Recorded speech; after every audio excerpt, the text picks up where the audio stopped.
welcome everybody to another isolation edition of the CGA podcast. I'm Sam Hall, your host, and here with me again today, as always, Nick Daines. Us. Our guest today, instructor at Celtic Pride Jiu-Jitsu and active competitor, Jamie Hughes. How are you, Jamie? Yeah, I'm glad. Lockdown feels, but all good. So what have you been up to during the isolation? Just trying to keep myself as busy as possible, really. So I've gone into loads of exercise I don't usually do. Yeah, I think we've all been a bit like that. Nick's taken up cycling of all things because running. Running. I've also jumped on the bike. Yeah. New personal best for me today: 5k in 28:34. On the bike? No, on my legs.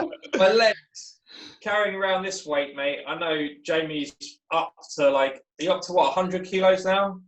103 this morning. Running's hard when you're a plus 100 kilos, you know, Sam. Wow, I wouldn't know, mate. Never been up there. Oh, quick shout out. The Little Woodshed in Faversham. Thank you for sponsoring this podcast. So anyone looking to get any kitchens, alcoves, any kind of drawing work done, then give Neil at the Little Woodshed a shout. Thanks, Neil. So Jamie, Nick mentioned that you've got like some form kind of like rig set up outside your house, is it, at the moment? What's that? Yeah, I was. I didn't build it. One of my students came over and built it for me because I obviously spend a lot of time in the gym, like strength and conditioning. So yeah, I was feeling a bit lost when I haven't got like any weights or anything to do. So I was worried about like the lockdown. I wouldn't have any sort of like physical outlet because I don't particularly like running or like anything apart from lifting weights and doing jiu-jitsu. So yeah, one of my students, Jake, he's a scaffolder by trade, and I saw on his Instagram that he built like a full gym in his garden out of scaffolding poles. I was like, oh, that's really cool. He's like, oh, do you want me to build you one? I was like, oh, that'd be amazing. So he built me one about, I think it was just like a couple of days before the lockdown came into effect. And I've just been using it ever since. But it's been really good because I've always done like pull-ups and stuff like that. I've never had like a big focus on like calisthenic workouts. Yeah. But I've had so much fun on it. I've managed to pull like, with limited equipment, I've got like some 20 kilo dumbbells, the rig and a bench. And I've managed to pull like almost 8 kilos of weight on and good muscle mass. So it's been like kind of a blessing in disguise because like I never usually bulk when I'm doing jiu-jitsu because obviously the training volume is really high. So it's like kind of like a good little silver lining for the cloud around it at the minute. Yeah, it's so good, isn't it? It's nice to be able to do something, you know, focus on something a little bit different with the training rather than, because sometimes it's hard, especially for us. We're just a couple of jiu-jitsu plebs and like we both got like work as well full time. So to fit it round, we're not like full-time competitors or anything like that. So adding in strength and conditioning can be quite difficult sometimes, especially with time limitations. So having a focus on something different is really good. Like I'm enjoying it. What about you, Nick? You're not enjoying the running? I'm not. Well, I definitely think I'm going to continue however long this goes on for, because I'm seeing like some really good benefits of doing, because like, you know, time's limited. So if you want to train like 3, 4, 5 times in a week, that's kind of basically the time that there is to get out and do it. Yeah. So, you know, and I'd rather do jiu-jitsu than running or cycling, to be honest. So, but at the moment, like I'm actually feeling a lot better, like from doing this stuff. So I think I'm going to try and piece it in. And like so I've got myself a bike. I haven't had a bike for 15 years. And I cycled to work the other day. So I didn't go in. I just cycled to where work is and back. I was like, that's okay. So I can do that 2-3 days a week when I go back. And, you know, so I think I'm going to create some new habits to try and supplement jiu-jitsu and stay fitter and stay just a tad under 100 kilos maybe. Yeah. Well, when you get down there, mate, if you can get down there, it's been a while, mate. Already there, mate. Are you really? I was 99.8 the other day, 100.4 today. Ah, that's all right. But it's, you know, I'm so hench that it's. That's just a big poo, mate, isn't it? And then a very small percentage up at this end of the scale. Kilo here or a kilo there, you know. So yeah, I think that's a really good point though that Nick brought about, like people maybe developing like new good habits from this whole situation, because like for me, from a personal perspective, like I spend all my time in the gym and I don't really do a lot else. So I've been like hiking a lot as well. Like I'm lucky, I'm in the area I'm in. I'm surrounded by mountains, like really beautiful scenery. So very rarely will I ever go up on the mountains and hike. Like I've been hiking almost every day and like found some routes and things around where I live, which I've never seen before, and I've lived here all my life. So that's another benefit. And the other thing is like, because the weather's been nice, I've been out in the sun a lot more. Yeah. Whereas usually I actively try and stay out of the sun because I don't want sunburn for training. That's how seriously I take the jiu-jitsu. So I'm like, I don't want to roll with sunburn because I've done it a lot before and it hurts. It's the worst, isn't it? Especially if you've got like a sewn-in patch on your back and you've got sunburn on your back and you're doing like shrimps or you're just playing off your back. There's brutal. nothing worse. Like there's nothing worse. Like I can remember being in Brazil and we went to the beach for the day and I got like ridiculously sunburned on my neck. And I remember I was training a couple of days later and one of the black belts was like pointing to my neck and there was like layers of skin coming off my neck. And people grabbing my collar. Oh. So I think in the end I just ended up taping my neck up. They found that hilarious over there. It was just like just tape my neck up to keep going. I was saying this the other day. It's the jiu-jitsu cure-all, isn't it? It's put some tape on it. What's your arm? Anything on it. Anything. Yeah. Should be all right. Just put some tape on it. Tape it. Be fine. Yeah. So you tell us a bit about your sort of job, jiu-jitsu at the moment. So you're a full-time instructor and competitor. How long have you been doing that for? Have you always been teaching? Are there a lot of schools in your area, or is it? I was quite lucky in that regard that I had the opportunity to start teaching from around a blue belt, because that's when I started teaching in the kids program. My coach Greg gave me the opportunity to start helping out with kids classes, and I think once I started teaching, and I've pretty much been full time since the start. It was like all I ever wanted to do. So, like at the moment, like I'm assistant instructor at Celtic Pride Martial Arts. I teach a lot of classes there. I'm one of the head kid instructors, and I've also got my own little offshoot, Celtic Pride BJJ Turbine, which I teach once a week as well. So, yeah, I'm quite lucky in that regard. I get to have a nice balance between training and teaching full time. Yeah. How do you manage that? How do you manage the teaching full time and being a full time competitor as well? Or is that like kind of your bread and butter, the teaching, and then the kind of competing you kind of do? I think it's because I've taught since like the early belts that I just see it as normal. Like every day I'll teach at least 1 or 2 classes, but then I also make sure I always set aside time for my own training. Yeah. So I get as much buzz out of both of them. I get as much buzz out of teaching now as I do out of training and competing, but I'm also always aware that I'm still competing at a really high level. So there's always a slight more focus towards my own training, but I've got a lot of good training partners who I teach, so I can get the benefits of both. If I teach a class, I'm always going to train in that class as well, regardless. I'm not just one of those guys who sits there and doesn't get a sweat, or I'm like drenched in sweat and all the guys are looking at me. I like to set the example. It's like, I wouldn't ask them to do anything I'm not going to do. Yeah. Like sometimes you have to run a session where you've got to observe a little bit more, but for me, it's like, I want to be in amongst them to feel how they're getting on. And I just wouldn't, like I said, I don't have to ever ask my students to do anything I wouldn't do. That's right. Yeah. I think that's like the best possible way, because the students want to I think everyone wants to the instructor to kind of feel how they're developing as well, and you kind of you want to test yourself and you want to try that new thing and see if it's going to work or it's not, or what's happening, so that you can develop your own game.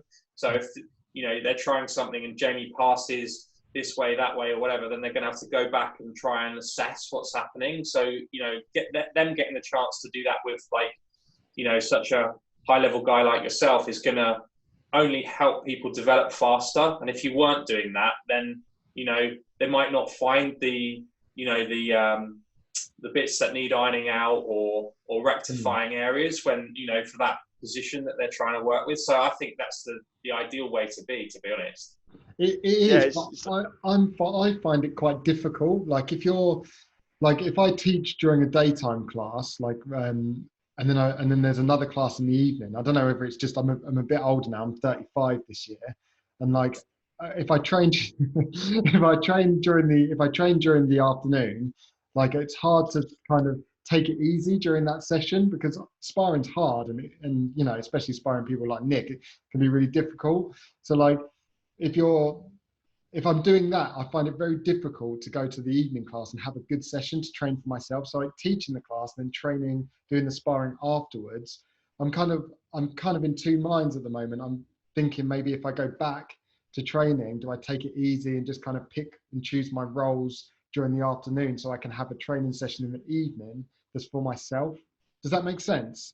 Yeah, that's like, when you're training, you've got to think like you've got like I always make the analogy of like a big massive health bar, like I remember like Tekken and stuff like that. So Yeah. that's your health for the day. So if you do one session, you were down, and you go into the evening class, you're gonna get finished easy.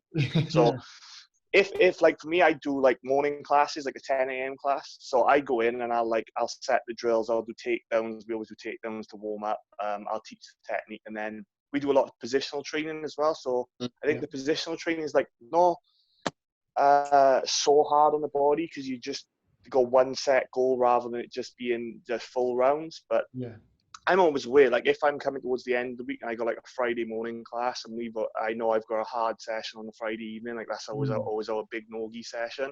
I may rein it in a little bit and just only do positional or maybe only drill takedowns, but just making sure that I'm looking after my body more than anything, like listening to my body is something I've done a lot more as I've got older. Like when I was young, I had the benefit of being able to train and you just feel like you're invincible, like nothing hurts, you can just do it over and over again. But I think the older I got, the more I appreciated that it isn't just that week of training. You've got to be thinking in the long term, because jiu-jitsu there's no off season, so you really never getting any rest, so you've got to manage your body throughout the year. I think that's where a lot of people go wrong. You see like white and blue belts, they train 7 times the 1 week, and then you don't see them for 3 weeks, and then they come back and they train once, and it's very sporadic. I was that guy. I definitely did that, especially like pushed really, really hard, like because I think it's a bit of fool's gold, isn't it? It just feels like the harder you push, the more you'll get out of it, and you do kind of see the progression, don't you? As you, like I found that the harder I trained and the more I trained, the more I found that. Still with us? Yeah. Okay, so the harder I pushed, the more I trained. I could kind of see progression quite quickly. But then I'd have to have like 2 or 3 weeks off, or like 2 weeks off, because I was either demotivated or completely and utterly worn out. And then I would come back, and then people would be like, "Carl, you have all this time off. You come back and you're better." And I'd always be like, "Yeah, because I'm rested." That's it. But I think with the jiu-jitsu guys, they're the worst for it. It's like they don't rest enough, but there's a difference between having a week off and then you can still train through and rest. As weird as that sounds, is like for me, I probably on an average year training, I'll take maybe 5 days off, and that's being generous, unless I go on like a holiday or something, which I very rarely do. So my trips are based around jiu-jitsu and training. So I think some weeks, like especially like after a big competition or something like that, I'll come in and just not go through the motions, but I'll train just like a little bit more freely, a little bit more loose, a bit playful. And then once you start skiing up the competitions, my intensity and my focus changes. So I think that's what some people just try and cane it all the time and just yeah. But there's only a certain point I think the body goes to before you start getting negative results. Like you see, like burnout is a massive thing in jiu-jitsu. Like I've been in the sport a long time, and I've seen a lot of good young competitors, and they get to a point and they're doing so well, and then they just stop because they're like, I don't want to do this anymore. My body isn't enjoying it, my mind isn't enjoying it. I think training should always be, it's going to be hard, but you've got to enjoy it. If you stop enjoying it and your body's not feeling it, that's when it starts to turn a little bit of a slippery slope, I think. Yeah, and potentially injuries, and you know, Yeah, exactly. that's probably why a lot of the blue belts drop out, isn't it? Because they push so hard through white belt to try and achieve that blue belt, and then when they get it, they feel like, oh, they can relax, chill for a second, Yeah. and that chill becomes 1 week, then that chill becomes 2 weeks, 3 weeks, 4 weeks, and then they're like, I can't go back. That's the perfect way to describe it, and you just see it so much with, especially the blue belt. Like, you go through all that struggle of being the white belt, being the whipping boy. Yeah. You eventually get somewhere, and then they're like, I don't know whether it's maybe they look at like the next belt, purple belt, and think, oh, that's even further away. Yeah. And then maybe they're just happy to get the blue belt. But Yeah. I've never understood quitting a blue belt, because I'm like, you've gone through all that stuff of like basically killing yourself to get to a level where you're confident, and then you stop. Yeah. But it's got to be something in it, because it's the old blue belt like this, isn't it? Like, It is. Yeah. the amount of blue belts I've ever known who've like gone there, and then they show up 3 years later, and I'm like, oh, I wish I'd never stopped. And you're like, I know, why did you stop? I definitely felt like that though. When I got my blue belt, I was like, finally. But I think the thing that kept me going was I wanted to be, I didn't want to let it go now. Like, because I knew that if I took too much time off, that I'd just get like, everybody else would overtake me and I'd feel rubbish about myself. So I was like, I've got to keep, now I just got to earn my blue belt. That's how I felt, like earn it, like grow into it a bit more. So I felt like I deserved it. Because when I felt the same with all my belts, like I don't feel like, when every time I've got them, I'm like, I don't know if I'm ready for this. I don't know if I deserve this yet. But you suddenly, I was quite lucky. Like, I got my blue belt like pretty quick in jiu-jitsu terms. I don't even train in like 6 months in the gi when I got my blue belt. Like, I was quite lucky. I picked up not jiu-jitsu. I just picked up 1 or 2 things. I was really good at close guard, so I had a good close guard armbar triangle. So I was like catching blue belts within like 3-4 months of training. Yeah. So I went straight in. I didn't know no different. I just went straight through it. Like, it's like this was normal. Whereas it was a little bit quick. I had other areas of my game which were in development, but I was so that area of my game is suited my body type, because I was like really skinny, so I always ended up on the bottom in guard, and I was like 6'6" and like 70 kilos. Yeah. So I think that area of my game, I just went straight through it, and then I just pushed straight on from blue belt. So I think I was quite lucky in that regard. I didn't have that initial like long white belt time to then maybe start with blue belt and see the next bit. I was just already, when I got my blue belt, I was already thinking about wanting to fight the black belt. That's how focused I was. Yeah.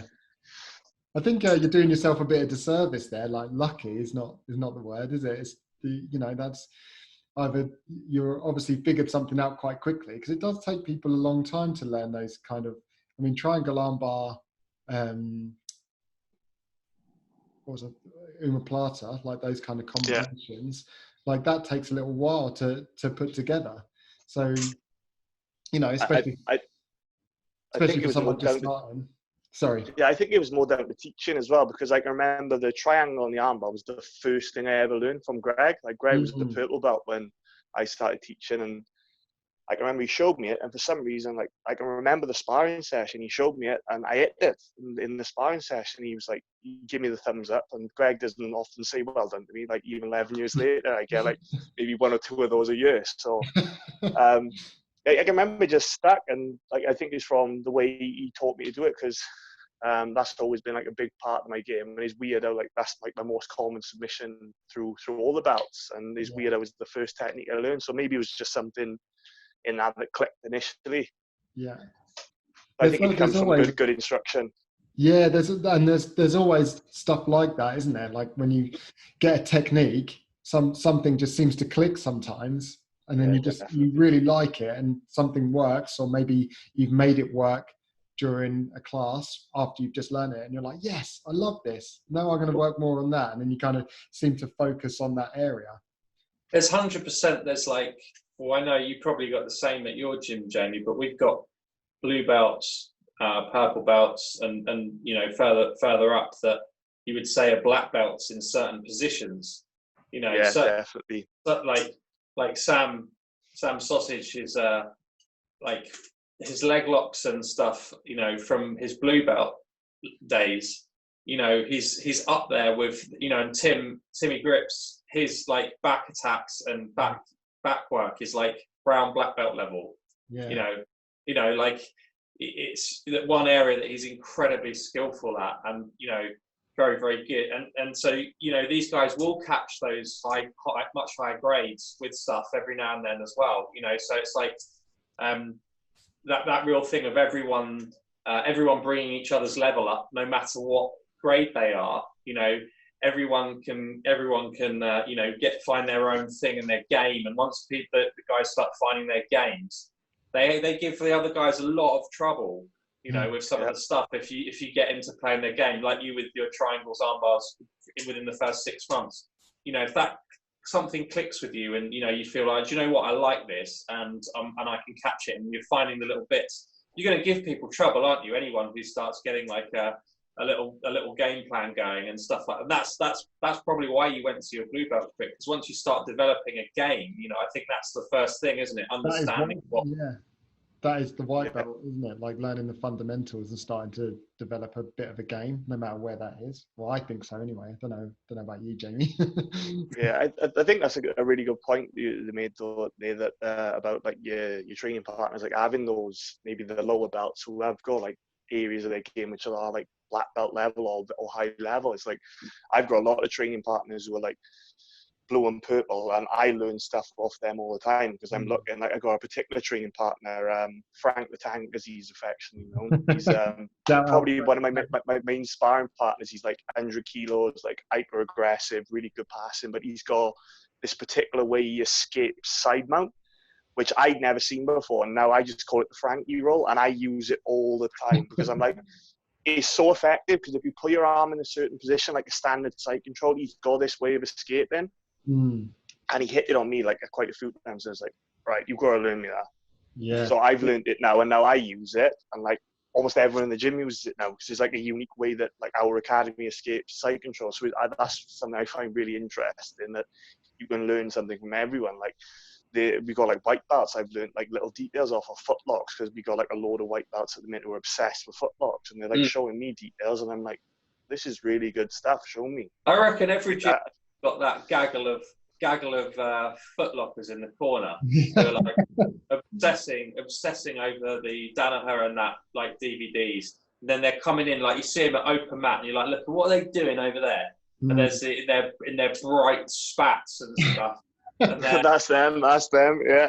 Looking over, like seeing them practicing the saddle and these entries they've got and stuff. And you're like, you're gonna watch out for this stuff when they put their gi on in a minute.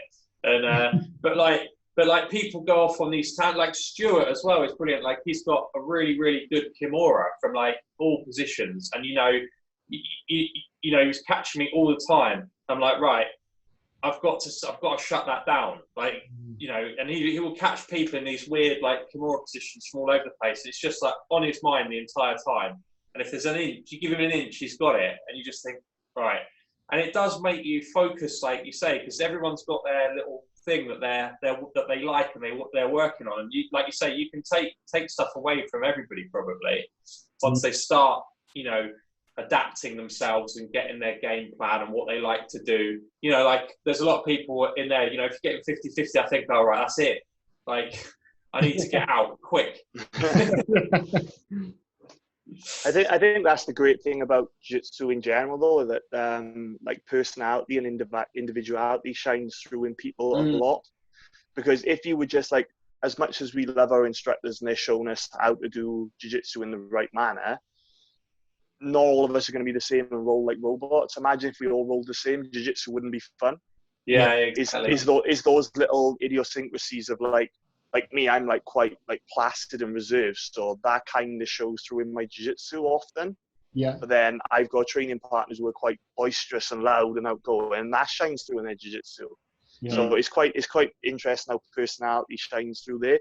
But then on the flip side for me, I do get very aggressive when I'm sparring, which isn't like me at all. Yeah. So it depends what the moment. It depends what the moment is, but then I think more often than not, you look at someone, they're like their personality when they're off the mat, and you'll see that shine through on the mat, which is always and you see that in the techniques they do, which I find really interesting.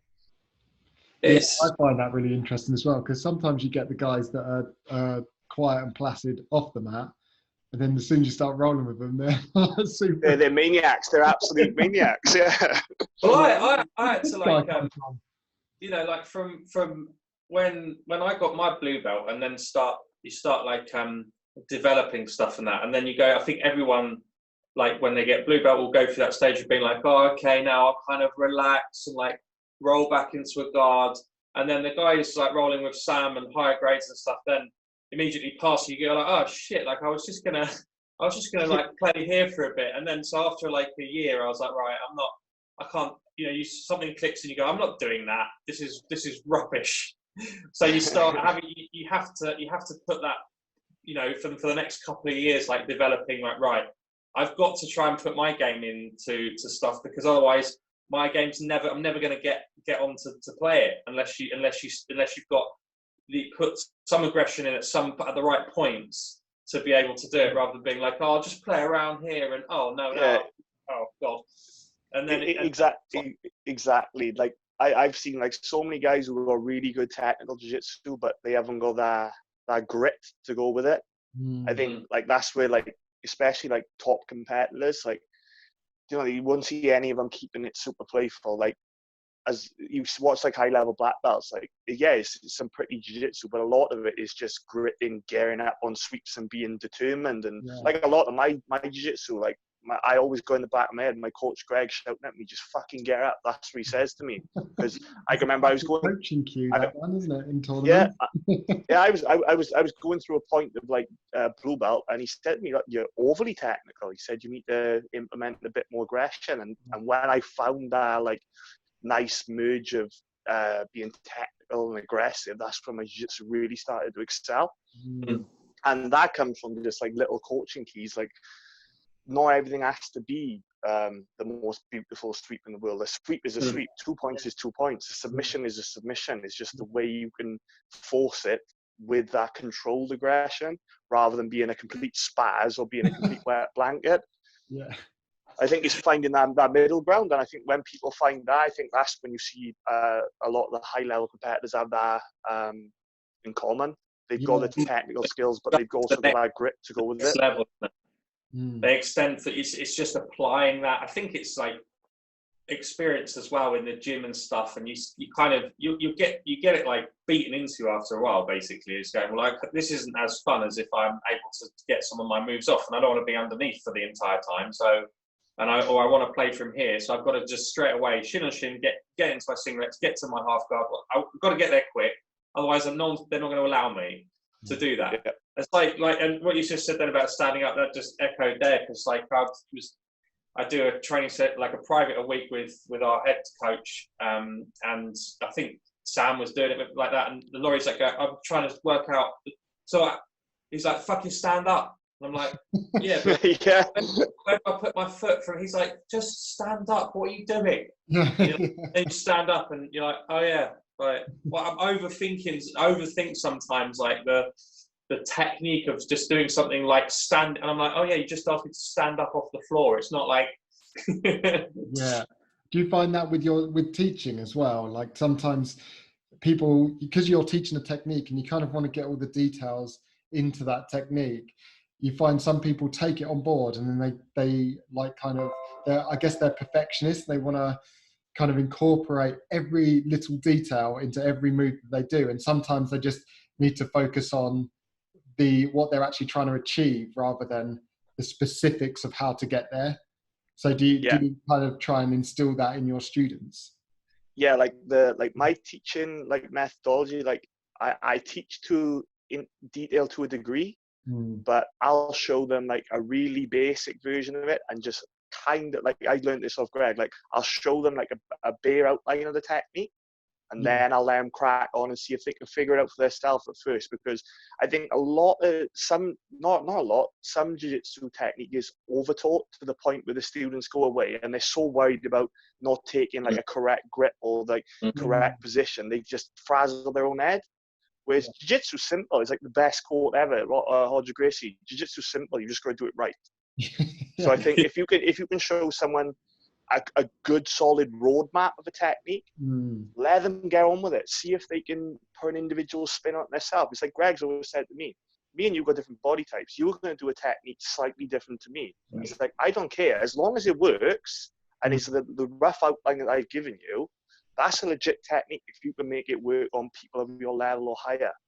Yeah. So I think a lot of the jiu-jitsu is over-taught. Like, not the like shit on John Dana and things like that, but I haven't got the patience to sit there and listen to John Dana do a 50-minute monologue on leg locks. If I can watch a clip of 50 seconds, yeah, I can, because I'm at that level, I can probably see it and work out the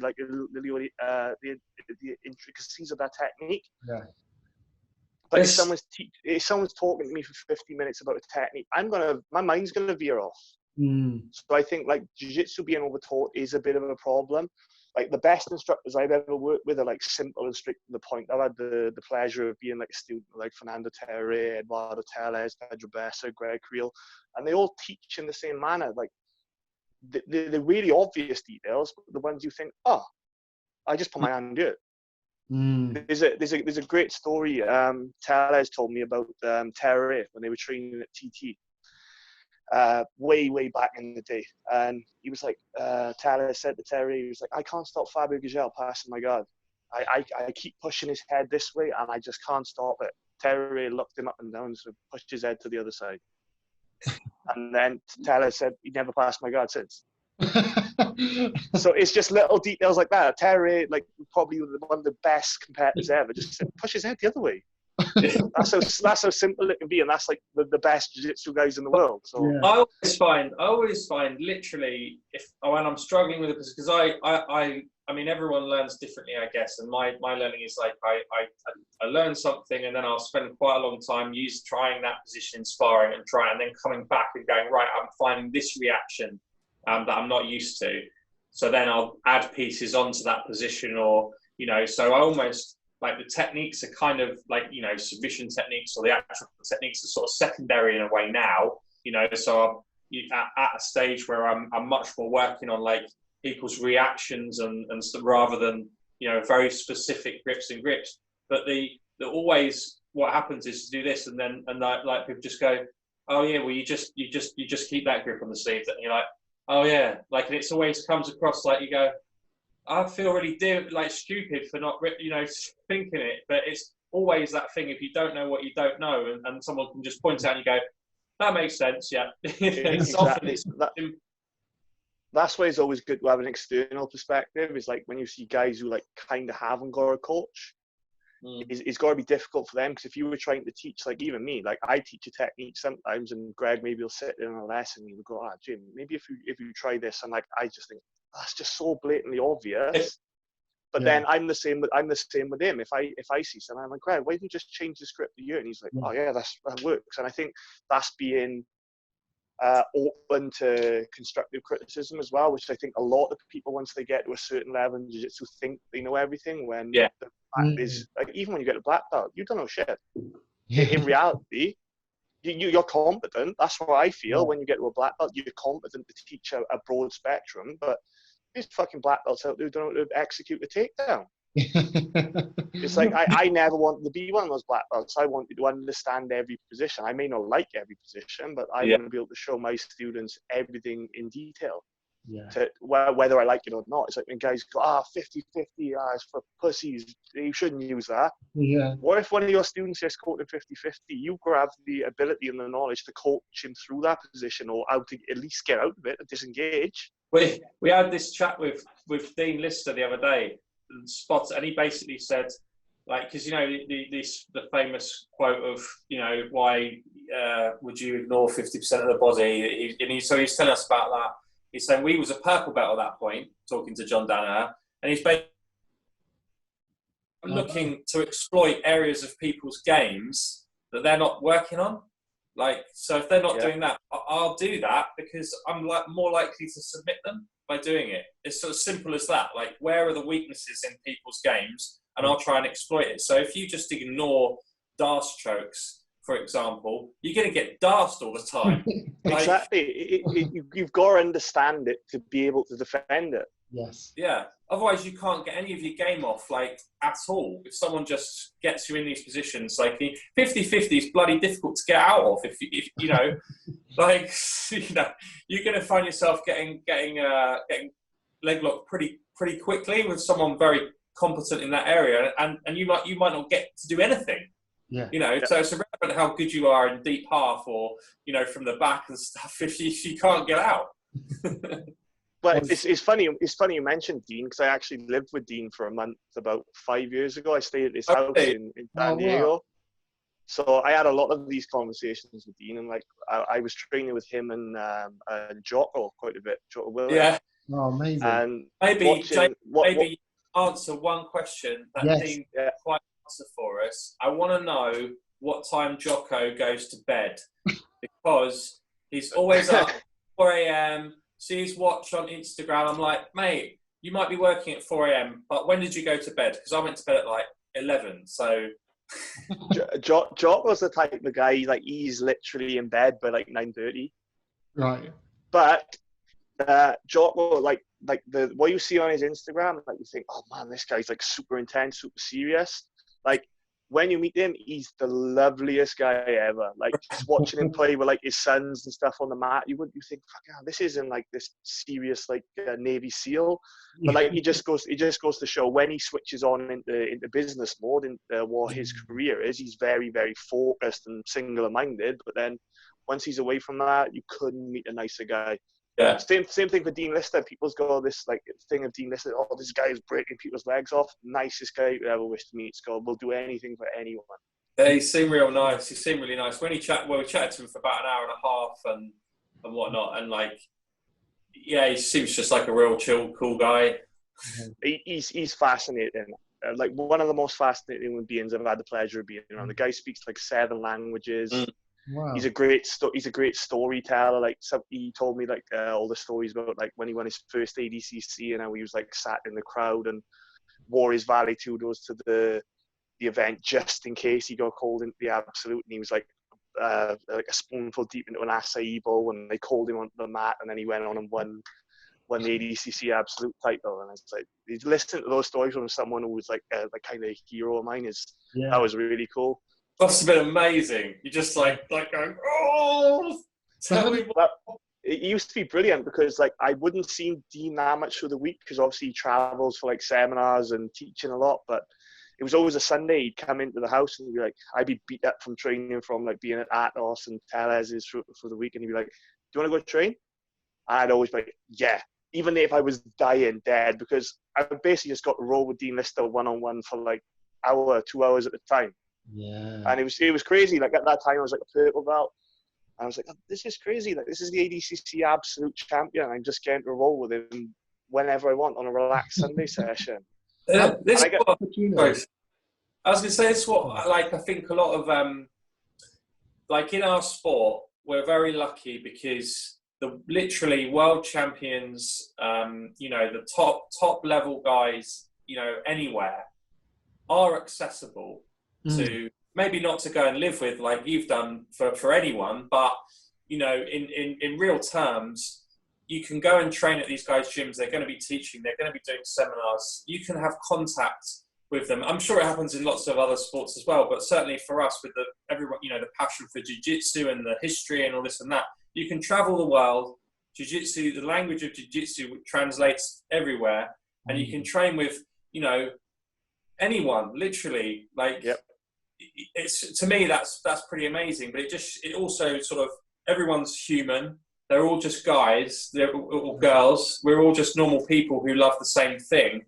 And I just think it's worth mentioning that's like within our sport, you can literally, you know, and we've learned that from kind of chatting to people. Like, you know, we're talking to, you know, I've followed your Instagram for a long time, watching your journey and whatnot, and lots of other people. Like we had Elizabeth Clay on Sunday, and, you know, current brown belt, no-gi, double gold, you know, at the Worlds last year, and she's just unreal with her, and so it's just quite happy to come on, have a chat, accessible, train, whatever, you know. It's just like, it's so cool. You don't get that in many sports, I don't think. No. And hearing that you like that with Dean, it's like, he obviously doesn't feel like he's a mega star either, you know. He's just a guy, and he's training, and he wants to train, and he'll probably take something away from rolling with you, you know. And it's that constant learning. And anyone that you know, maybe in other martial arts that shall remain nameless, potentially can, you know, the instructors of these, you know, they very much give off this ethos of like, everything I do is correct, and you shall follow me like a god. And it's like, well, who are you? When you can go around and people are learning off each other all the time, lower grades, whatever, it doesn't matter. It's all about developing your own skill set. And I love that. Like, do you want to go train? Yeah, it's just you and him. That's amazing. Yeah. Yeah, it's like I've been really lucky through like the course of my jiu-jitsu career. I've got to train with all of my like heroes and idols, and I've never been disappointed. Like I got to train extensively in the Terry. I got to train with Andre Galvao, Teles, all those people like were like the heads of my association who I knew from like TT and Braza and all that. Yeah. When that was the super team, and just getting to train with those guys and just seeing how they are, it was brilliant for me, because I was like, if these guys can be like the most famous guys in my sport, and they're so nice and welcoming to me, like maybe I was a little bit luckier because I had like loose connections with them, like Teles and Galvao and Terry and things like that. But for the most part, like all the high level guys I've met and I've trained with, I've never been disappointed, because they've been very welcoming and open and complimentary as well. So I've always tried to take that forward in my jiu-jitsu. If someone comes to train with me, I'm going to make a big massive fuss of them, because I think that's a real big honor. If someone's coming into your academy specifically just to come to train with you, you've got to show them that same level of respect. Yeah. It's like I have heard a couple of like horror stories, but I won't name the grapplers, of people going there like these are their idols, and they don't even take 2 seconds to take a photo with them. And you're like, it takes nothing out of your day. They're the ones basically paying your bills. Yeah. So you've like, if someone's asked me for a photo, of course I'm going to do it. If someone asks me to show them a technique after class, of course I'm going to do it. If you've made the effort to come to me, I'm just trying to pay that forward. I think that's how the martial arts ethos should be done. Yeah. Well, you're getting to live your best life, aren't you? Getting to teach and train every day, compete, and all the rest of it. And like anyone that's in support of that, like has got to be a friend of the Jamie Jiu-Jitsu, exactly. It's like, right? I think a lot of people, especially with like fighting and combat sports, they start believing their hype, and that's the downfall of a lot of people.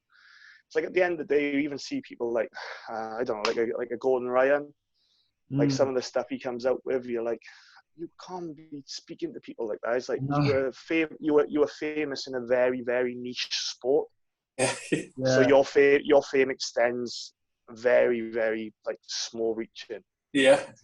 And he's like talking about money and calling people out of the internet. It's like, I respect Gordon immensely for what he's done as an athlete, for what he's done for the sport. But then when you start believing your own hype, I just can't get behind guys who are like, and I know guys who are like on a national level who believe their own hype and like talk to people or train with people. He's like, who are you? Just shut up and get on with your training. It's like, you ain't nobody yet. A lot of those guys probably aren't even doing this full time. You know, we've at our gym, we've got some black belt competitors who are like, you know, Danny Langford, Luke Holness, Sam's brother Ian Hall, who you may have even fought, I think, at one of the belts. Potentially. What weight did you fight at? What do I do? Because you're up at 103. I think brother fights at 88. I think. I fought everything from featherweight up. Oh, okay. Maybe every division. I've done them all apart from light feather and rooster. Okay. which is pretty crazy looking back at it now. So you're going that way. Nick's going the other way. He's coming from super heavy all the way. But I'm only changing a couple of kilos. Just going from plus 100.5 to under. There's a big difference between fighting people 150 kilos to 99. Yes. Yeah, that's definitely true. That's definitely true. But yeah, like they say, these guys, like, you know, they'll medal at black belt, you know, in the national competitions and stuff. But they're like a plasterer or, you know, whatever. It's not their full-time gig either. And you kind of, you know, these guys' jiu-jitsu is great. And you think, what could they do if they had other opportunities to do things? And it's just, you know, life circumstances, I suppose, in a lot of things. But you're right. I see, you know, I follow a lot of the, you know, active sort of competitors, again, on a national level kind of thing. And you do see some kind of curious behaviour, should we say? As to it's very curious. Well, yeah, like you're a bit like, are you sure? It's like, I don't think you're as big as you think you are. That's it. That's it. People love it, don't they? That's the thing. So I want to know how you got the opportunity to go and stay with Dean Lister and then train at his house. I was, I think I was in Germany competing at the time. I was at like a IBJJF Munich Open, and I met up with one of my friends I'd stayed with in Brazil, and he was like, "Oh, I'm going to stay with Dean Lister. He's got like a little house share thing going on." I was like, "Really?" I said, "That sounds really cool." Like, so I said, "Oh, send me the details." So I was planning a trip to America anyway. I was going to go train with Teles and Andre at Atlas. So my mate sent me the details, and I like got in contact with Dean. I was like, "Oh, you doing like house?" He was like, "Oh yeah, this is the rent, this is the training." He's like, "You're welcome to come and stay." And at the time, it wasn't really a big known thing. It was only like kind of if you knew the details. So I booked it all up, and then went over, and I had the luxury of like training at Teles, at Atos, and then having Dean Lister as like a little private coach. For I think it was like I think I stayed for 6 weeks, and it was like a real good experience in San Diego. So like one of the most beautiful places in the world, and like the mecca of jiu-jitsu, I think, in the world at the minute. Definitely. So that was a fantastic experience, just being over there, because I had access to so many like really good level training partners. Like I remember the one day, me and Teles went and done the Atos competition class, and I think in one day I got to roll with Andre Galvao, Teles, Keenan Cornelius, Casey Ellenberg, Mike Perez, Dean Lister, Jocko Wilneck, and all that was in one day. Which is, I was broken by the end of it. Worth it. But it's probably one of my favorite days in jiu-jitsu. Yeah, must have been worth it. Oh man. And I went to Atos' competition class, and Andre picked me for the first round, probably as his warm-up round. It was the first time I'd ever gone there, and Teles was like, "Oh, this is Pedro's student," and obviously Andre and Pedro are really good friends from when they were like little kids. Yeah. And he was like, "Oh, you're Pedro's student," so he rolled with me straight away. I was like, "Oh my God, this is amazing! That's the ADCC absolute champion. I get to roll with in the first round." Yeah. You're like Andre's warm-up. Yeah. How did you play that rollout? Did you just go for it? No, I couldn't do anything. I was a good purple belt at the time. I couldn't do anything. I was like, that just opened my eyes to a whole new level of jiu-jitsu. I was like, what are you supposed to do? But then those sessions were really good, because I was training with like a lot of the Atlas purple belts and brown belts, and I was holding my own. So that trip gave me a lot of confidence, because I was kind of measuring myself against other like higher belts and people from the States. Obviously, like they're a little bit ahead of us, and I was holding my own. So those sessions gave me a lot of confidence to go on to do things at a higher level. Because I thought, if I'm doing it with these guys and I'm holding my own in the gym, then competition is a different kettle of fish. So I'm on the way to being able to do something in the sport. So also trips like I used them as like a barometer of where I was. Because obviously, like British national level is good, but then it's a whole different ball game with international level, like United States, Brazil, things like that. That's why I was so into traveling, because I wanted to see where I stood on a broad spectrum, rather than just being, I don't know, the best grappler in my hometown. I wanted to be I want to see where I am on a world stage. And I think that stood me in good stead going forward. Also, you roll with the same people day in, day out in your club, or in the same couple of clubs or whatever, and people start knowing your game. They know kind of what you're going to do or how you're going to do it, and they start predicting things, and that battle becomes hard. So you're like, maybe I'm not doing so well. If you judge yourself against how you're rolling with other people, you're like, I'm not, maybe I'm not, I'm all right, I'm kind of okay at this level, I'm not that good. So by going out and training with other people, you really do realize like kind of where your level's at that stage, don't you? I think that's a really good point. Yeah, that's why I've always been such a big advocate of cross training. Like, luckily now, I think jiu-jitsu's got to a point where the old Creonche bollocks is gone, which I'm really happy about, because like I train with like the guys at CF24 a lot, like Bryn Jenkins, like Omid, Ben Robson. I go and train with everyone, all my friends. And Greg's always instilled this in me. He's like, I don't care where you train. He said, you are always going to be my student. But if you want to get different training in, by all means, go do it. And he's always instilled that. I mean, it doesn't matter. It could be a Gracie Barra school. It could be an Alliance school. He's always said, hey, go train. like at one point I was teaching at CF24 for like an 18-month period. Like Bryn invited me to train there to help his students and for my own benefit. And it actually caused up a little bit of a fuss. People were like, yeah, but he's from Pedro Best Association. Why is he teaching at CF24? It's like, because Bryn is my friend and I want to train with my friends. And he's going to steal all our secrets. yeah, he's going to give all our secrets away. It's like, what the fuck? Like, it's like the British Open last year. Greg, my coach, couldn't make it, so I had Bryn, Ormead, and Ben coach me. They're from a different association, but they coached me through the matches because I had that trust in them, and the same thing, because I'd been on the mats and I knew how good they are. Yeah. And that's brought my level up. Like, I train with who my friends are. And I think all this, like, oh, you shouldn't train at other schools and train with other people is backwards. It's like you're never going to get everything you need from one place. Yes. Why do people go do judo at judo schools? Because they want to get better at judo. Why do people go wrestle at wrestling gyms? Because they want to get better at wrestling. Yeah. Like, unless you're in like a giant multi gym where you go, I don't know, like Hens or Gracie's, where you've got like 1,000 training partners. Yeah, maybe you can do it all under one roof. But even still, you'll see Gary Tonin and all those guys cross train with everyone. Yeah. I think the thing of telling people not to cross train is a control mechanism of insecure instructors. Because they're like, oh, if he goes to see something better, what if he leaves? Yeah, why? Like, no, you just got to have confidence in your own ability as a teacher and as a person. If someone wants to leave, then that's their choice. Yes. But you should never be scared of it, because I think like the bond you make with your students and your friends is more important. But a lot of people get bought into that blind loyalty where they kind of stay at schools with just because, oh, that's the guy who was my first instructor. You need to recognize what's best for you. I was lucky. The first academy I ever walked into is the only place I ever wanted to train, and is probably the only school I ever will call home.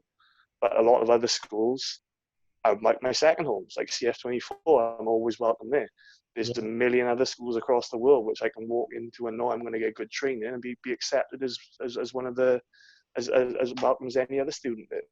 Yeah, that's awesome though as well, because it's like, you know, there's obviously, I think in any gym there's going to be a ceiling on or limitation, you know, on terms of competition level, and like you're obviously. You've surpassed any, you know, ceiling, you know, in the country. You have to go and train at a variety of places, even like if you've got a specific fight coming up and, you know, you need to train with some other discipline or with other people to prepare for that. You're never going to get, you know, to keep growing, you're going to have to keep moving to speaking to and training with other people with other skill sets that you can learn from and build your game, right?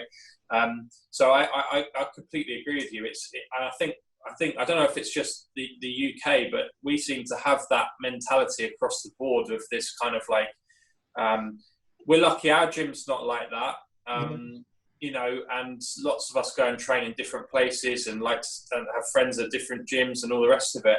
I mean, we don't do it in the same town, you know, as such, but if I'm up in wherever, if I'm in Scotland or if I'm wherever, like we'll definitely come down and see you. Do you know what I mean? Like that's A-okay. And I think to be encouraged, you just don't, you know, it's kind of, you know, you don't want to do it with the people that are 20 minutes up the road or whatever, but you know, you unless there's that relationship between the two, that's good enough. Exactly. But in general, like, you're only going to get better by seeing other people and seeing what other people are doing, what they're developing, and that should go in. And then again, like, not just getting better, but also like quicker, and not quicker as in a way of like fast tracking anything, but you're going to get there in the end. But why not see that, you know, have someone tap you 10 times in a round with a thing where you're like, oh, I didn't really even realize that was a hole in my game. Now I need to go and work this thing out, you know. And it's like, tell me what's going wrong, but you need that barometer, like you say. But if the people at your gym that you roll with all the time aren't developing their own games, then you're going to still be at the same level going on. Yeah. And I think like external knowledge as well, like you've got like all your training partners who've got their unique individual like abilities and things they can do, but external knowledge coming in is always going to raise the level of everyone around you. it's like I like, yeah, I have like even though I'm in like Abertillery, like a really small town in the Welsh Valleys, I have a lot of people come to visit. Like a good example, I had Lloyd Cooper was on holiday in Wales, and he came down, and I've been good friends with Lloyd for a number of years. So for me, it was brilliant because I had like one of the premier leg lockers in Europe and the world probably, and I'm like, I got to train with Lloyd for 2 hours and got to gauge my leg lock game against his, and like pick his brains on like defenses and attacks, and had some really good competitive sparring, and just good vibes all around. Like his little son Bay was sat on a mat with his wife, and then me and Lloyd are trying to kill each other, and it's just, I think that's what jiu-jitsu should be all about. I learned loads, he learned loads while he's on holiday, and we had some fun. And you're open-minded enough to utilize someone else's knowledge, where you can say, right, he's one of the great, like, I'm going to ask him and pick his brain, see what happens when I'm in this position, better myself from that person. It's and like, me, I'll always say I'm like a jiu-jitsu nerd. I want to know everything about anything. Like when I was a lower belt, I'm still like it now. If I do a class with Greg, I ask him as many questions as I can, because it was the way I was taught. It's like there's never a stupid question. Because if I'm going to a class, I want to get everything I can out of it. It's like where some people just sit there and they don't say anything for the lesson, but they might have this question which might make their game better just by asking, oh, does this grip go here? Or can I do this? And sometimes you ask, and I think that's how my jiu-jitsu improved at quite a rapid rate, is because I just wanted to know everything from everyone. I think it's a good attitude to have in general, right? You know. It's like anything. It's like if I'm sat, I got a terrible habit. If I'm sat down watching a film, I've got to go on Wikipedia and know everything about that film. But I think it's just the way my brain works. It's a great way for jiu-jitsu, though. That it is a great way for jiu-jitsu. That can only be good. What are you a big sort of? Will you go to seminars from other athletes and stuff? Are you big into trying to catch up with people like that, or more just training? Seminars wise, I go to the seminars which really like interest like a certain part of my game. So if I see like maybe like a Ross Nichols is putting on like a leg lock workshop or half butterfly, I'll make a big effort to go to that. Or I tend to pick out the seminars which are going to benefit me the most. But like obviously like our gym, we get in like Pedro and like all the different people. Like Greg's always been really like super aggressive at bringing people in for seminars, and I've learned some really, really good stuff at seminars. Like one of the best ones I ever went to was the Cyborg Abreu seminar. Oh yeah. And it was like a 2-hour seminar, and he showed like the tornado guard. Wow. I was a fresh purple belt at the time, and from that 2 hours, I've used tornado guard for all the way through the black belt effect being accomplished, and I built the game just off that seminar. Amazing. And it was just the way he broke everything down. Like I say about like not over teaching. Like from the warm up all the way through to like the last technique was structured in a way where you just fit it into your game. It was like having 2 Lego bricks and sticking them together. I think that's a mark of a good teacher, because Cyborg's obviously developed loads of good students. And for me, it's just something that fit into my game. So seminars are a massive part, because you've got that like intense amount of knowledge, and you might not take everything from it, but if it's one technique, I think that's a good seminar. Yes, worth it, isn't it? 100%. I agree. Definitely. How when you're teaching, Jamie, how do you structure? Because I'm always interested in this as well. How do you structure like the class on its own? You know, potentially how many techniques will show, but also like how long a period of weeks maybe that you would do like one position and working off of the same kind of techniques within that. What's the sort of structure like for you? For me, if I'm like setting up like a block of like techniques, we usually cover like a specific topic for like a month. So maybe like 1 month will be like just half guard sweeps, and then maybe another month will be half guard passing. But when I set up a lesson, or I never do a conventional warm up like shrimping, all that stuff. I've been there off years ago. I don't think is like for beginners classes like white belts. I think is perfect. Definitely make them do it. But for my classes, all the classes start with mandatory takedowns. You've got to do takedowns for 30 minutes. Wow. Because I always drill it into my guys, my students especially. I'm like, you're a jiu-jitsu player. Your job is to get a fight to the floor, then you can do it. Yeah.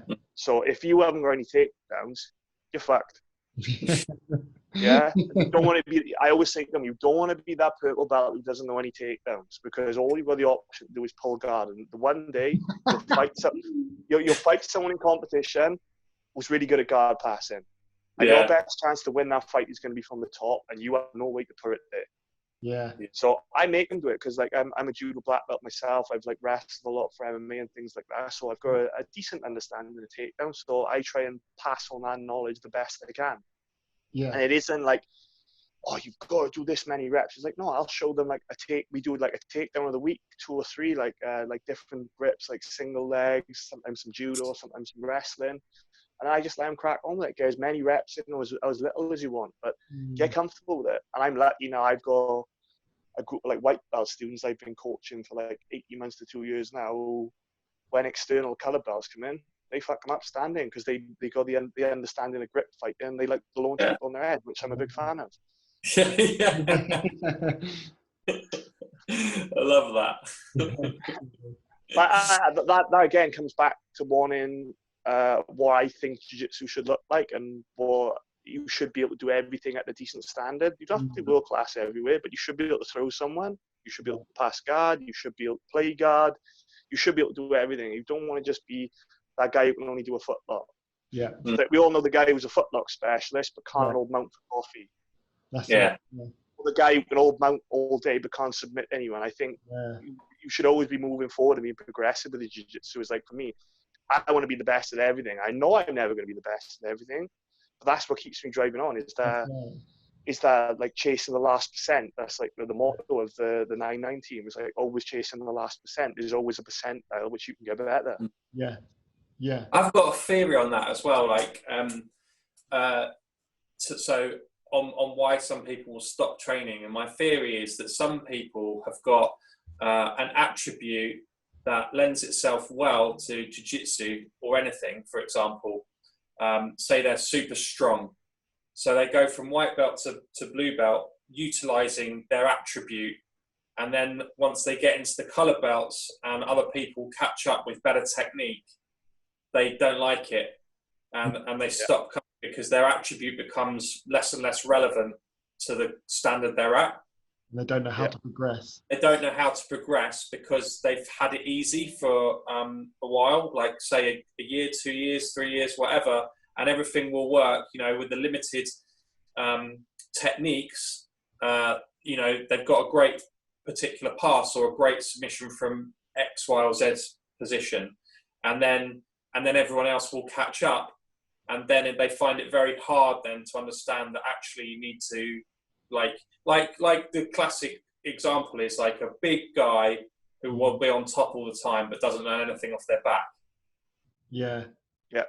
You know what I mean? Does that make sense? Because that's I kind of feel like, because I don't feel like I had any particular great attributes when I started. So I want to be on top in jiu-jitsu in the end, but I'm like pretty much all of the time I'll try and get a guard to sweep to get my position where I want to be.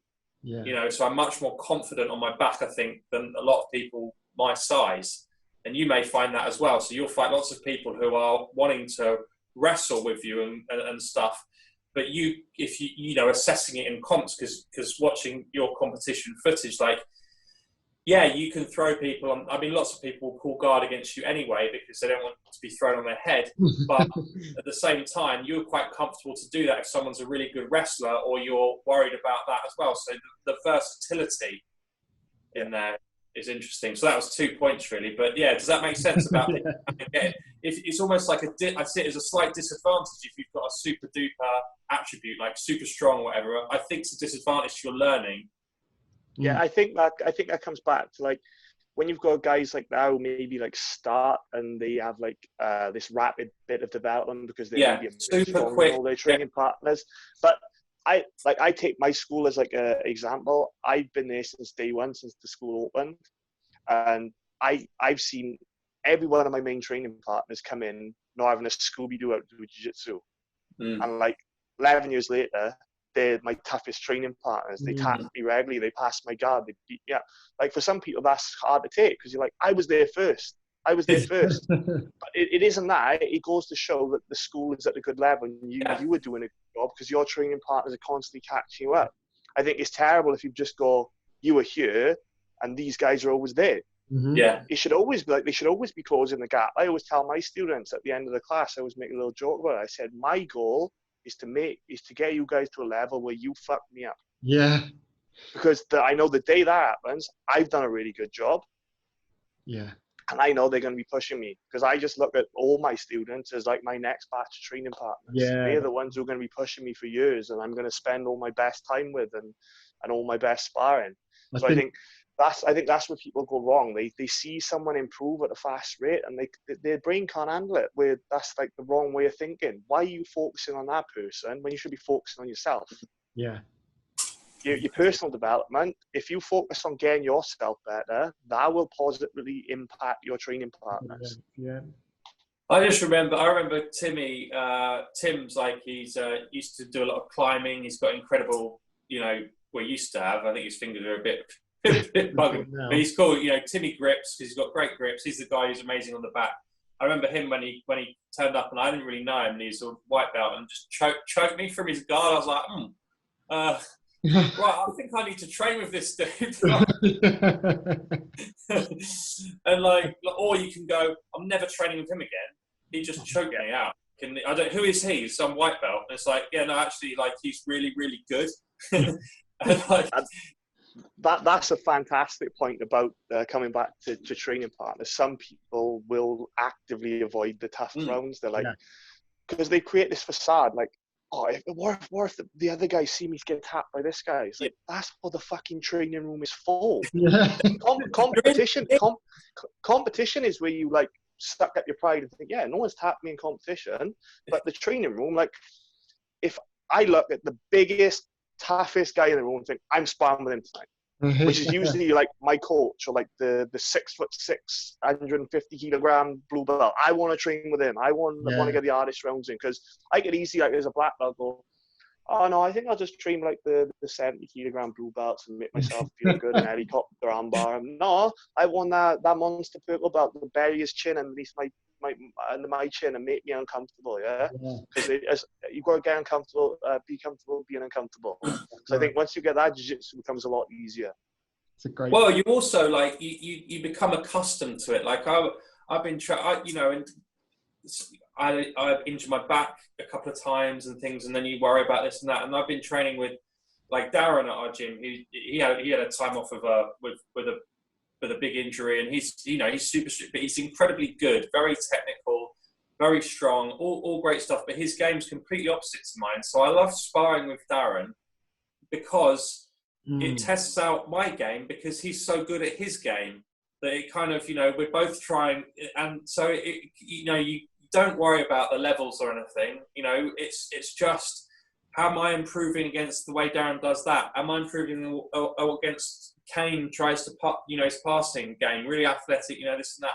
Am I getting any better? And sort of, you need to do that. Otherwise, because you can all do that thing of, oh no, I'm just going, I just want it easy today and this and that. But you're never going to get better, are you? You're never going to find those weaknesses where that guy, Darren's developed this new pass on that side, and you suddenly start and you think, shit, I haven't seen that before. Right? Or this lazy leg here has got to come, and it's everyone helping each other improve. If you sit out of that process, you're going to get left behind. Yeah, exactly. That's a really good point. Yeah. So, Jamie, did you have any competitions this year that's now been cancelled? Did you have anything coming up? Or I had a full schedule. I'm really, really disappointed, because obviously I had Polaris. I was planning to do World Masters. I was trying to qualify for the Adult World Championships. Right. So I had a lot of stuff cancelled, a lot of super fights, a lot of things which would have been very interesting and good, exciting competitions. But the only saving grace, I managed to get the Europeans in this year before everything went Pete Tong. So is looking probably the next competition I'm going to do is either going to be a super fight behind closed doors, or probably the next Europeans. That's what the world's looking like. But that's the one saving grace. I managed to compete this year and put on one of my best performances ever. So that's kind of softened the blow for this year. Yeah. Because I would have been really disappointed if I didn't get a competition in this year with obviously like everything that's going on. It's like nothing we can do about it. But yeah, it's disappointing, but I just equated like, I just think, oh, maybe like this is the equivalent to me getting an injury. I blew my knee out in March. So that's how I think, but that's how I'm trying to rationalize it. I'm like, oh yeah, you can't compete for a couple of months, but it isn't the end of the world. Yeah. It's like, there's a lot more important things going on in the world than me rolling around on some mats. Yeah. Like everyone's in the same boat as well, you know? So it's not like you're the only one that can't go to competitions. So it's be more annoying if they were going on anyway without you. But yeah, exactly. It's like we're all in the same boat together. We're all going to be coming back at the same time, and we're all going to be ecstatic to be back at the same time. It's one of those things, like it's a once in a lifetime thing we're going through at the minute. So we just got to suck it up and just get on with it, because the thing that's keeping me going forward is just thinking of that first day back in the academy where there's no restrictions. I got 100 of my best friends around me and we're all trying to kill each other. I'm drenched in sweat, and that's what keeps me motivated, because it brings a smile to my face thinking about it now. That's all I've done my adult life, and that's all I want to do for the rest of my adult life. That's it, Nick, isn't it? Calm down, white belts. Just calm down. Relax. I can't wait. It's going to be chaos. It's going to be chaos. I love it. It will be like, they've been watching instructionals at home all this time, like doing like cartwheel passing, and you know, there'll be one like heels in the face and stuff, and like you can see it now, can't you? You need to get some extra. I can't wait. It's just going to be like a war zone. I said to all my students, I was like, well, every now and again, I just do a fight night. Like they come into training expecting a normal lesson. I said, right, we're sparring for 2 hours and no one sits out. Yeah. So I was joking with them. I was like, yeah, we're going to come back and we're just going to do 2 hours sparring. And they were all like, oh. I was like, I'm kidding. You will all die if we do that. we're gonna ease you back in slowly. We were chatting to Wim de Puta from Brassa in Belgium. And we were talking to him about like how his teaching as well, like that, and like what he does and how his classes look and stuff. And he was saying, yeah, when we do sparring, he's like, I don't let any students ever sit out around, never, like that. No, I'm the same. Like I got a rule: if you're injured and you physically cannot roll, don't roll. Yeah. If you have had a shit day at work and you have no energy left and you know your sparring isn't going to be productive, by all means sit out. But if you're tired, that's not an excuse. No. Yeah, if you were just tired from the round, so and my coach has always been the same to me. He set those parameters, but like if you were like a guy who's serious about training, like a competitor, you have no choice. Yeah. I never sit out rounds. Never, ever, because I've had it drilled into me from day one. You're a competitor. This is your job. Why are you sitting out? Yeah. Well, also, it's detrimental to your training partners. So yeah, what if it's even numbers and you sit out and the other chaps go sit out on the side? That's why I don't like about it. And like, if you can physically roll and you haven't got any ailment, do it, because he's good for you. Yeah. Yeah. You're going to get better. So I think you should roll when you're tired as well. So, you know what I mean? You're going to change the way you are sometimes when you're rolling, when you just, you know, you're going for an hour, whatever it is, and just switching partner. But you want to be with whoever you're with when you're tired, because you might just have to be defending more because they might be fresher, better cardio than you. So it's all part of the game. You can't just sit up and go, right, I'm tired, so next round I'm going to come back in and play my favourite game. Yeah, that's it. Yeah, well, that's what I think. I think your true jiu-jitsu comes out when you're tired. Anyone can be like, for one round, amazing. Yeah. True jiu-jitsu comes out when you've got nothing left in the tank and all you've got to rely on is this up here and the grit you've got here. Yeah. And I think that shines through in competition. Like I had the Europeans. I was fighting a guy from Atos in the first round of the past Europeans, and he was 2-0 up the whole way through. And I knew I was in better shape than him. So I was just pushing him, because I knew it came down to those last 30 seconds. He's going to be fading and I'm going to be there, because I've gone through this a million times. I don't think I was looking at him. I know you haven't gone through this. And I blast double him in the last 30 seconds to win the match, because I know that's still there, because I've trained those that way. I know when my true jiu-jitsu comes out. After the match, I could barely stand. Yeah. But I knew that it was there because I'd done it before. I think if you haven't gone through those things, I could easily look at the scoreboard and thought, Just giving up. fuck, I'm going to lose this match. 2-0 at the Europeans, that's all right. I didn't get submitted. No, it's a terrible way to think. It is, yeah. Well, you had a great run the last in terms of the matches you had as well in the last Europeans, and you look really good. So like, that gives you confidence as well going forward with the competition side of things. You know all the hard work you're putting in the background is because you do a lot of strength and conditioning and like a lot, and and so it shows. I think like it's just such a massive part these days in competition. Like, would you agree? That's got to be a big part of your routine for. Well, the way I look at it, I've got a massive fear of being tired in a competition. I've never had it happen to me because I've always worked myself to a point where even if I lose, I'm still in good shape. And if someone beats me fair and square because they're better than me, fair enough. But if I ever lose a match because I didn't put in the work and prepare in the physical aspect, I will be massively disappointed in myself. So that's why I put such an emphasis on it. Because I think if you've got two competitors, like black belt level, which I'm at now, everyone's good. Everyone's an absolute savage. On any given day, we can beat each other. What it comes down to is who's trained the best and who's in the best physical conditions. If you've got two level guys who are at level on technique, the fitter, stronger one is going to win. Yeah. Especially in competition setting like IBJJF, where you've got to fight multiple black belts in an hour. Like you're fighting some of the best black belts in the world for like 10 minutes at a time, one after the other. Yeah. It's like, this is why like I think a lot of like the new generation like super fights. Yeah. So for 10 minutes, you can shell up for a lot of it and maybe catch a submission attempt and win. Yeah. You can't do that when you're fighting like back to back. When you fight a world champion first round, you fight a European champion second round, and they're all high level black belts who are like second and third degrees. Yeah. But you've got to have that condition and that stuff in the tank to be able to go, because I've seen, you watch a major tournament, you see so many talented guys go out there and they lose first round, and you're like, how did that happen? It's like, probably because the other guy was a little bit better conditioned. That's all it comes down to. Yeah.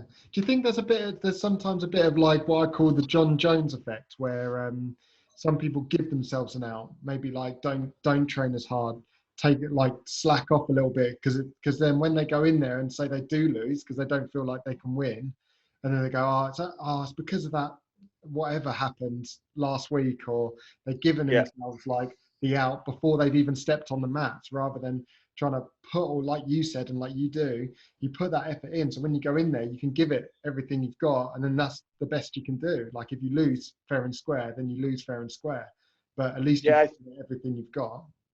I think a lot of guys do that. I like put the equivalent. If you were going into a competition with that mindset, you may as well put yourself 4 points down on the board before you start.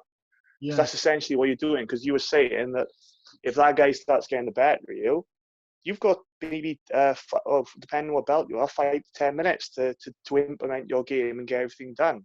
It's like, it only takes 10 seconds to submit someone. It only takes a little mistake. So if you keep pushing and keep chugging along, you're always going to be in that fight. Yeah. I've had multiple fights where I've been down like big points and I've come back and won. Or I've been down 12-0 and come back and won 15-12 or submitted the guy. It's like, you never know it's over till it's over. Mm-hmm. So I think going in with that mindset of just being willing to empty the tank every time you compete, it's like, you shouldn't be scared of losing. Like, everyone loses in jiu-jitsu. It's like, that's right. It's one of those things. There are people that are better than you, but only on that given day. Doesn't mean the next time you fight them it isn't going to be different. Like with me, I've had guys beat me 2-3 times, and then I've beaten them in bigger tournaments when it matters. Yeah. So like, that's the way I think of it. Is like, it's all well and good. Maybe you're excelling, beating guys you're better than at small tournaments. When you go into those big ones where it actually matters and people are paying attention, just be willing to go out there and empty the tank and enjoy the experience.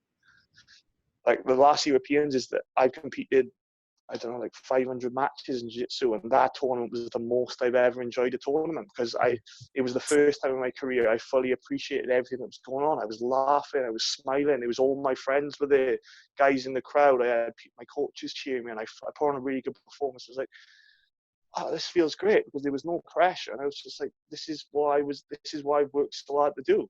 Yeah. I know I've put everything into this training, so Yeah. wherever happens, I'm happy with it. And then luckily, I managed to put on a good result and put on one of the best performances and get on a very big major podium, which is something like, I think my ability or the way I come from, I really shouldn't be doing, but I've gone out there and done it multiple times now. So it just puts a little smile on my face. I just think, yeah, with a bit of grit and a bit of that mental determination, you can do anything you want in the sport. It's just about how much you want it.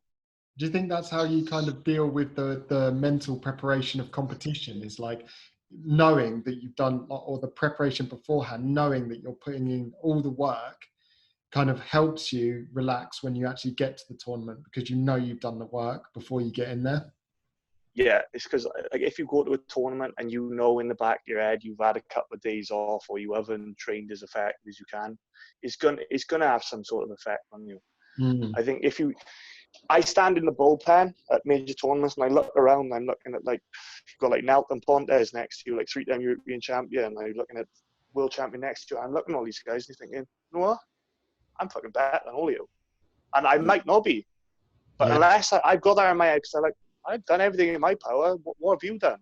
Yeah. And it's like, it's not an arrogance. It's just, I've done everything I can in my power to prepare for this tournament. So I'm looking at all these guys thinking, I'm better than you.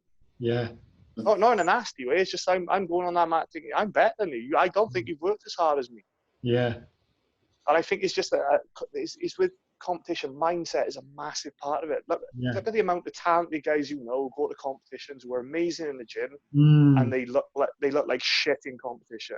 Yeah. It isn't that they haven't got the skills, they haven't got the mental capacity or maybe the experience to deal with it. Yeah. Like, I've gone to major competitions feeling the best in the world, and I've gone out the first round. But then I've gone into competitions on the back of an injury, and I've had one of my best performances ever because it's up here. Yeah. It's like the British Open last year. 2 days before the British Open, I couldn't walk. I dislocated my knee, and my knee was like all bubbled up, and I was like, I'm still fighting. So I chucked 2 knee supports on. I strapped it up with as much tape as I could, and I destroyed 2 of the best guys in the country. Haven't you won pretty much you won the British Open at pretty much every belt level? Yeah, the British is like one of my lucky tournaments. Every time I go there, I seem to do pretty well. Yeah, because I always remember my first one was that I never done the British at white belt because I was like focused a little bit more on MMA and stuff at the time. But I won my first one at blue belt, and I've been pretty successful all the way through those. Yeah. I like the tournament because it's like you see everyone you know from UK Jiu-Jitsu. So I enjoy the day as much as competing because I get to see a lot of people I don't see that often. And what? Because I know you're a big IBJJF like competitor. Do you think that's you know their competitions is the best route for kind of up and coming people who want to compete and get known and do stuff? Because that's the only sort of real big tournament style recognized, you know, stuff out there. I think we're at a crossroads in Jiu-Jitsu at the minute where it's almost like 2 sports are starting to veer off. You've got the sub-only, like, that route, and then you've got, like, the straight IBJJF gi route.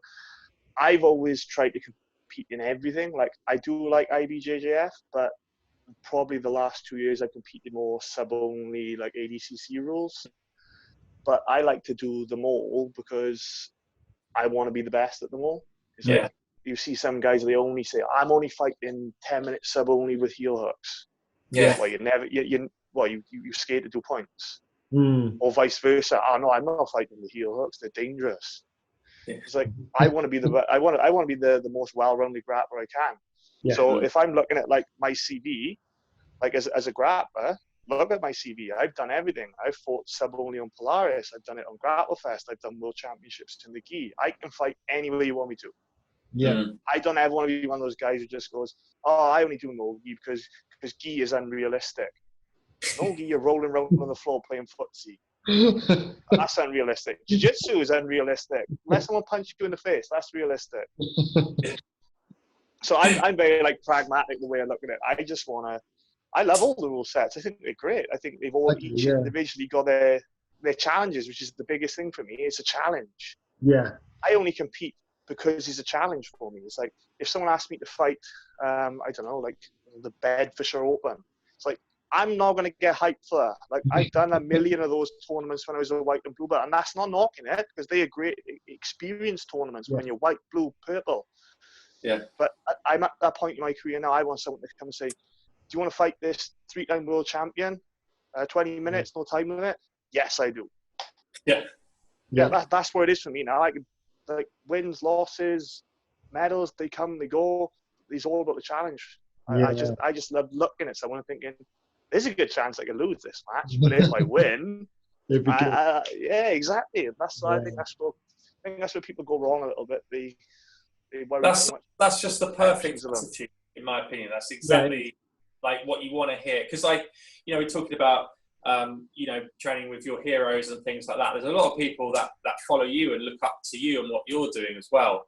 And it's nice to hear, like, it's nice to have these chats, you know, where we're just talking about all sorts of stuff. But these are the sorts of things that people who like hobbyists or like me, who, you know, it's interesting to me. I want to get back into doing some competitions whenever that arises, you know, and doing some more stuff. That's great. But it's interesting to hear like your perspective on the different ways of training and competing, mindset, strength, and it all makes perfect sense. So I think there's a lot of people who will listen to this. Certainly, people from our gym have said to us before, "Oh, that's the stuff we want to know about," you know, because you come from training in a gym, no different to our gym, you know, and you're competing on a world stage. Like, I mean, it's fantastic and it's great to hear. But a lot of it seems to be attitude. Obviously, you know, you've got to be good at jiu-jitsu and skill and stuff like that. Mindset, attitude and stuff, though, plays a massive part in the development of anyone doing the sport. Yes. Yeah. Yes.